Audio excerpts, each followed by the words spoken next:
Bonsoir à tous, soyez les bienvenus dans cette édition. Voici les titres que nous allons développer ce soir. Un tour de l'île très spécial pour lutter contre l'insécurité routière. Le Tere Fa'ati Yam Orea a encore rassemblé les foules. Pas moins de 400 deux-roues ont formé un cortège impressionnant. Les agents du port autonome en grève à partir de ce soir minuit. Après plus de 3 heures de discussion, les négociations n'ont pas abouti entre le syndicat Haute-Hay et la direction du port. Comment s'annonce l'année 2024 pour le Conseil économique, social, environnemental et culturel de la Polynésie? Voltina Dauphin est à la tête de la 4e institution du pays depuis 3 mois. Elle nous donnera sa vision, coût de la vie, culture, environnement, égalité des chances, autant de thèmes qui lui tiennent à cœur. Voltina Dauphin est notre invitée ce soir.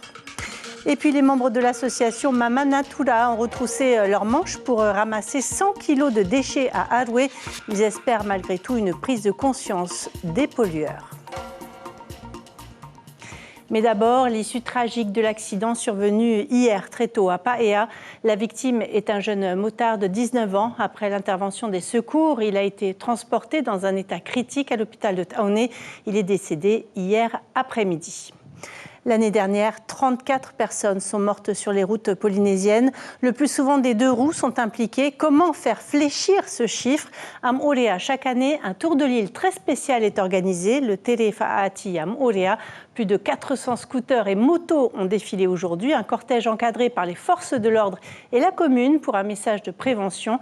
Le départ était prévu à 10h à Papeto'ai. Ismaël Tahiata, Rohan Povtoru et Mirko Vanfo y étaient. Avec un tel boucan, difficile de passer inaperçu. Des deux-roues fiers de faire partie du cortège. Des petits aux gros cylindrés en ordre de marche pour un tour de l'île dans le respect du code de la route. Le but, c'est que ça se passe à une vitesse, qu'ils aient le temps aussi de voir le paysage, que les gens profitent, que la population voit que les conducteurs de deux-roues ne fassent pas n'importe quoi. Donc c'est le but recherché, c'est de la prévention. Là, c'est la prévention avant tout. De la prévention pour les forces de l'ordre, mais plus encore pour la commune de Moorea Mai'o. La route est à tout le monde. On parle toujours de morts, d'accidents, de choses comme ça, mais c'est aussi un espace de vie, parce que la route permet à tout le monde de circuler. Non simplement les deux roues, même les piétons, des usagers. Donc voilà, c'est un espace de vie.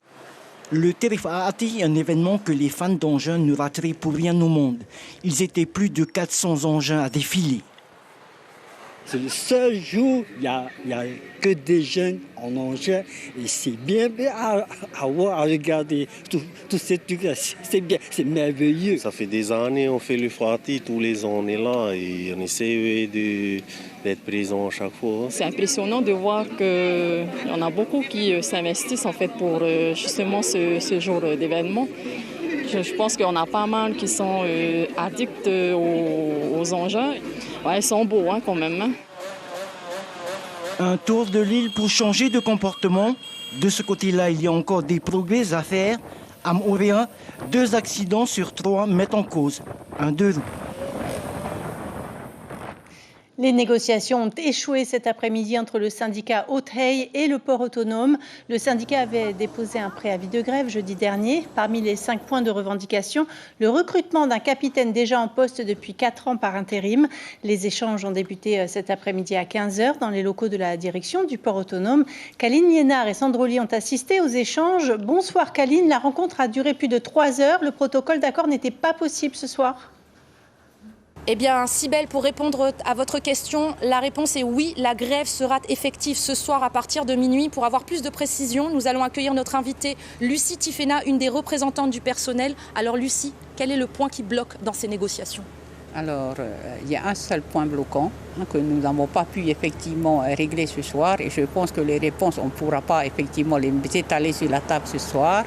Donc, c'est le point concernant l'organisation du service armement et surtout le point C. Cela concerne effectivement le roulement que le personnel voudrait voir appliquer, les 48 heures, les 24-48, avec un effectif de 18 personnes. Donc, la direction ne veut pas. Donc refuse catégoriquement. Donc pour eux, cela ne nécessite pas effectivement 18 effectifs et souhaiteraient maintenir l'effectif à 15. Dernière question, les conséquences pour la population, les conséquences de cette grève. Pour l'instant, les fêtes sont passées, donc et les plus gros bateaux qui sont déjà passés. Je ne pense pas que demain, il y a un seul bateau, je pense, qui est prévu. Hein? Donc, je ne pense pas qu'il y aurait de gros soucis pour la population, justement, cette grève. C'est après les fêtes, donc voilà. Pas d'autres rendez-vous de négociation prévus pour l'instant? Non, pas de rendez-vous. Nous attendons que la direction veuille bien accepter de revoir sa position. Il n'y a que comme ça qu'on pourra faire avancer les choses et lever cette grève. Qui, pour moi, je vous l'annonce, elle est effective pour moi. Parce qu'il n'y a plus de point de rendez-vous. Donc la grève, on va direct aller à minuit à la grève. Voilà. Merci Lucie Tifena d'avoir répondu à nos questions. Voilà donc Cybèle, ce qu'on pouvait dire en direct depuis le port autonome de Papeete.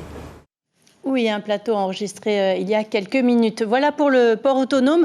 Dans le secteur des hydrocarbures, où la grève est effective depuis le 14 décembre, après l'échec des discussions, les négociations reprennent demain à partir de 14h à l'inspection du travail. Au Japon, le bilan s'alourdit à 57 morts après la série de tremblements de terre qui a frappé le pays. Les secours sont toujours à la recherche d'éventuelles victimes. Nous avons pu joindre un Tahitien sur place, Tuarani Tematahotoa. Il vit actuellement au Japon, à Omiya, l'un des 10 arrondissements de la ville de Saitama, près de Tokyo. Il raconte comment il a vécu le séisme à Teivaroe. Tout le Japon a ressenti le secousse, hein, parce que le de niveau 5, quand même, après, ça a bien répercuté du côté est. Ça, comme je dis, de niveau 3. Hein. La maison a bougé. Le premier geste que j'ai eu, c'était de récupérer ma fille. Bon, après, peut-être pour nous, comme c'est la première fois, on ne voit pas trop la situation. Enfin, moi, je n'ai pas trop réagi comme tout le monde devrait le faire. Hein, parce qu'à Tahiti, il n'y a pas ça. Hein. Donc, du coup, moi, j'ai juste vu ma fille. Alors que, non, moi, il y a des gestes à faire, c'est-à-dire de sortir de la maison, mais moi, je ne suis pas du tout sorti. Cette image impressionnante, toujours au Japon, un avion de la compagnie Japan Airlines a pris feu sur une piste de l'aéroport international de Tokyo après une collision au sol avec un avion des gardes-côtes japonais. 5 des 6 occupants du petit appareil sont morts. Les 379 passagers et membres de l'équipage de l'Airbus ont pu évacuer l'appareil sain et sauf. Le petit avion des gardes-côtes s'apprêtait à décoller pour acheminer des produits de première nécessité aux victimes des tremblements de terre. Elle est depuis 3 mois à la tête de la 4e institution du pays. Voltina Dauphin préside le Conseil économique, social, environnemental et culturel de la Polynésie. Le CESEC a pour mission d'examiner tout projet ou proposition de loi du pays à caractère économique ou social soumis par le gouvernement ou l'Assemblée. Coût de la vie, culture, environnement, égalité des chances, des thématiques chères à Voltina Dauphin, qui est notre invitée ce soir. Bonsoir, Madame la Présidente. Bonsoir. Vous avez rapidement endossé le costume de présidente avec de nombreuses visites protocolaires, des discours prononcés pour lutter contre les violences faites aux femmes, la semaine de réduction des déchets et j'en passe. Quel premier bilan faites-vous de ces 3 premiers mois? Un bilan positif parce que il fallait sauter des 2 pieds en plein dans cet exercice. Dans cet exercice et voilà, avec le soutien quand même des 51 membres, nous sommes 51 membres répartis dans 5 collèges, même si un collège supplémentaire a été créé, le collège des îles, mais toutes les entités étaient déjà présentes et le pays a voulu remettre les spécificités bien en exergue. Nous avons par exemple la perliculture qui fait partie du collège des archipels, l'artisanat des archipels, les langues des archipels et le tourisme également qui est important puisque les archipels sont impliqués dans ce domaine de la vie économique du pays. Donc une nouvelle configuration qui vous sied. Ah oui, on met en valeur vraiment les points forts de chacun. Alors vous avez été un peu malmené par la majorité qui vous a demandé des avis en urgence ou alors un avis après un vote. Je pense à la loi sur le cannabis thérapeutique. Vous avez dû faire preuve de tolérance aussi. Ah oui, il fallait le faire parce qu'on a dû travailler en parallèle, mais on a réclamé quand même notre part d'approche de ces sujets avant. Mais finalement, tout s'est arrangé. Et nous avons pu remettre nos avis à temps et l'Assemblée a considéré l'avis du CESEC. Alors normalement, vous avez 1 mois pour rendre votre avis, 15 jours en cas d'urgence. Il est possible aussi pour vous d'émettre des avis sur des sujets de votre choix en auto-saisine. Est-ce qu'en 2024, vous pensez proposer des sujets spécifiques qui vous tiennent à cœur? C'est prévu pour le courant de ce mois un sujet sur les patentés. Donc, c'est un sujet qui tenait à cœur aux entrepreneurs. Qu'est-ce que vous souhaitez mettre en lumière? La place des patentés dans le système de travail, où est-ce que ça en est, quoi, hein? Est-ce qu'il y a beaucoup de travailleurs patentés et quelle est l'implication qu'il y a dans l'économie? Est-ce que ce ne sont pas de faux salariés, par exemple, comme a pu le dénoncer certains chefs d'entreprise? Pendant le débat, les idées vont sortir et on verra. Vous êtes l'ancienne directrice du service de l'interprétariat et académicienne au Farevana. Est-ce que vous allez faire quelque chose pour les langues polynésiennes? Il est prévu que nous fassions une réunion pas de mise au point, de réunification de tous ces projets qui sont faits par des associations, bien sûr les académies, que nous nous retrouvions et que nous ayons une même vision de la langue et un même développement de cette langue aussi, particulièrement dans les créations des mots. Donc le Farevana a prévu pour le mois de février une réunion. Est-ce qu'il n'y a pas urgence dans ce domaine? Si, parce que tout est dispersé et le besoin est actuel. On voit la création des petites entités, comment apprendre la langue, mais on aimerait bien. Et chacun demande à avoir le soutien de l'Académie. On est tout à fait prêt à le faire. Alors, vous avez formulé vos vœux pour l'année à venir. Parmi les défis à relever ensemble, selon vous, le coût de la vie, la lutte contre la vie chère, qu'est-ce que vous comptez proposer? Bien sûr qu'il faut beaucoup de sacrifices de la part de chacun, des entrepreneurs, des salariés et de nous, toutes les personnes, des consommateurs. Beaucoup de sacrifices et peut-être une réorganisation de la vie finalement, pour sa manière de gérer individuellement ses fonds, ses aspirations aussi, et puis tout projeter, tout axer sur le principal. Merci beaucoup Voltina Dauphin d'avoir accepté notre invitation ce soir et tous nos vœux pour l'année qui s'annonce. Merci à vous aussi. C'est reparti pour une année de dépollution. L'association Mama Natura débute 2024 avec le nettoyage de la plage Lafayette à Arouet. Une vingtaine de bénévoles s'activaient ce matin pour réparer l'incivisme de la population. Après avoir ramassé plus de 22 tonnes de déchets l'an dernier, l'association ne baisse pas les bras. Caroline Fary, Heidi Henko. Motivation de début d'année pour les bénévoles de Mama Natura. La fête est finie, jeunes ou moins jeunes s'activent, même sous la pluie. La préservation de la nature, c'est leur affaire. La beauté du Fénois, on n'en a qu'un et je trouve qu'il faut la préserver parce que c'est la plus belle chose que nous avons, notre maison. À mes débuts dans l'association, il n'y avait quasiment pas de jeunes et j'observe de plus en plus de jeunes nous contacter sur les réseaux, etc. Grâce à leur dynamisme, plus de 22 tonnes de déchets collectés en 2023 ne finiront pas dans les océans. Sur cette plage d'Arouet, difficile de trouver une poubelle pour jeter les détritus. Si l'incivisme de la population est souvent dénoncé, la prévention par les autorités laisse encore à désirer.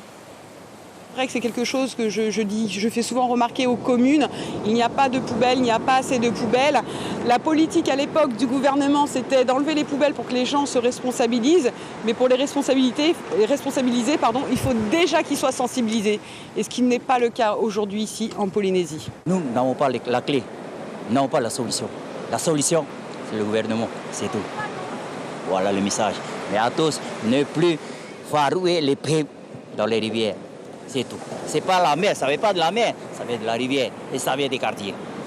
Des ordures de tous horizons seront ramassées sur ce petit bout de plage, soit environ 100 kilos de déchets à trier pour la team Mama Natura qui entend bien multiplier les missions cette année.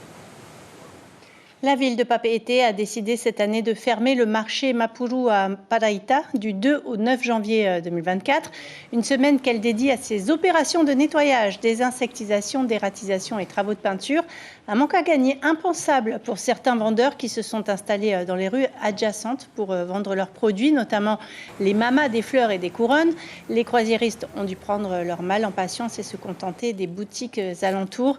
La réouverture au public est prévue le mercredi 10 janvier aux heures habituelles. À Manihii, le bateau de croisière Island Sky est de retour sur l'atoll.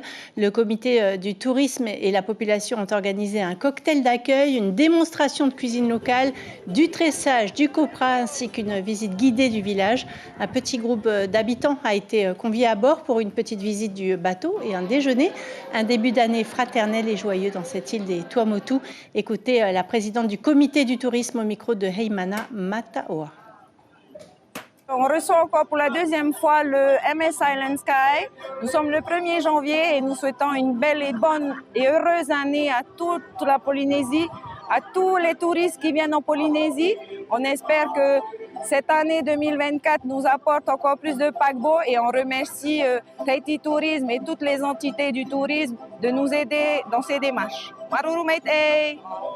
Allez, direction la Nouvelle-Calédonie à présent avec cette scène inattendue lors du traditionnel feu d'artifice en baie de Sainte-Marie à Nouméa. Un incendie s'est déclaré sur l'îlot artificiel d'où sont lancées les fusées. Rien de surprenant pour les pompiers qui avaient anticipé le risque. 11 soldats du feu ont tout de même été mobilisés. Cet incendie n'a pas empêché le feu d'artifice d'aller jusqu'au bout. Les quelques 30 à 40 000 personnes qui ont assisté à l'événement n'ont pas boudé leur plaisir devant ce spectacle devenu un rendez-vous incontournable pour les habitants du Caillou. On voit cela avec Charlotte Mestre et Laura Chintou. Passer un bon feu d'artifice du Nouvel An quand on n'a pas la chance d'habiter juste en face, ça demande un chouïa d'organisation. Cette famille, par exemple, a mis les petits plats dans les grands pour respecter la tradition. Tous les ans, on est là et à chaque fois, on fait la même chose. Bien organiser les tables, les chaises, la natte, voilà. C'est un petit moment où on se regroupe en famille. Du coup, ça marque le coup, la nouvelle année. Du coup, c'est un petit moment convivial, quoi. Un même esprit pour ce petit groupe où les enfants s'occupent en attendant de s'émerveiller. On aime bien échanger les vœux avec des amis. On ne fait pas forcément le 31 avec eux. Et puis pourquoi ? Parce que je pense que c'est quelque chose quand même c'est un beau cadeau de la part de la mairie. Donc y venir et assister au feu d'artifice, ça me semble normal. C'est juste avant de rentamer le travail dès demain. C'est une façon de bien finir les fêtes et puis surtout de bien commencer, de bien débuter la nouvelle année. 20 heures après les vœux de Madame la maire et des jeux de lumière, place au spectacle.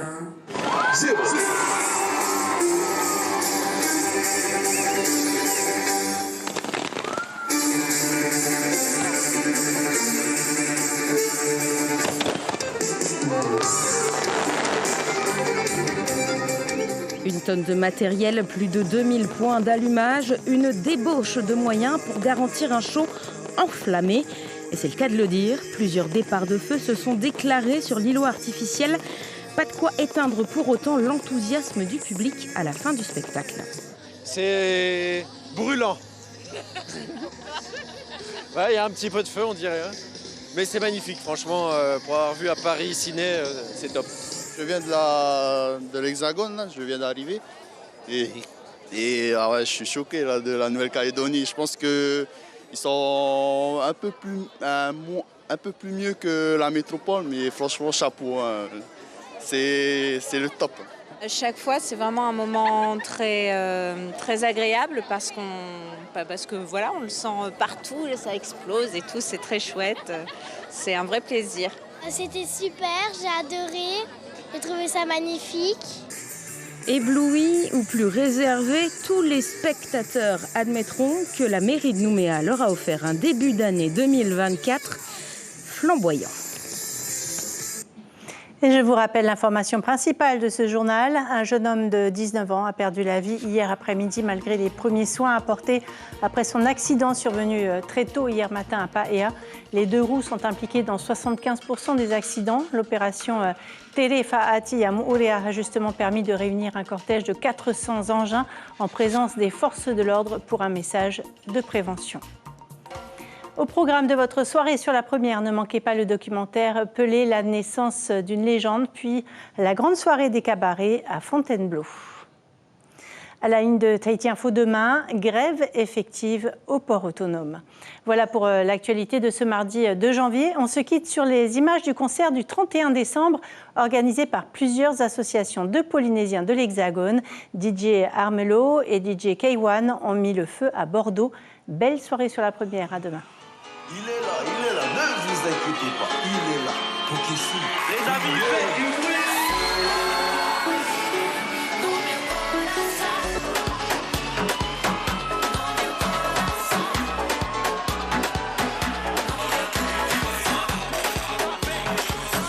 Chaud ce soir.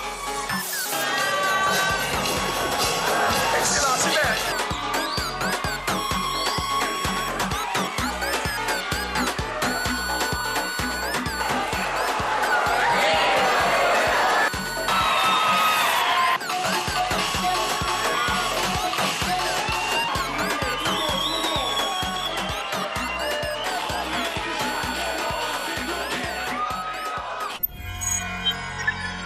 Retrouvez ce programme en replay sur notre site internet